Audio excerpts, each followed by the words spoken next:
কার রিজিক যে আসলে কোথায় অপেক্ষা করছে কেউ জানে না, একমাত্র আল্লাহ তাআলাই জানেন। তো হ্যালো এভরিওয়ান, আসসালামু আলাইকুম। সবাই কেমন আছেন? আশা করি সবাই অনেক ভালো আছেন। তো আমরা গিয়েছিলাম আজকে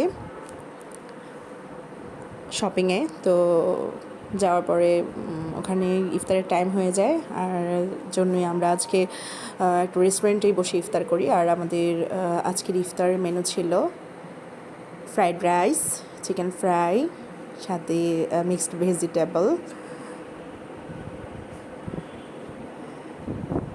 আর সাথে ছিল মালটা,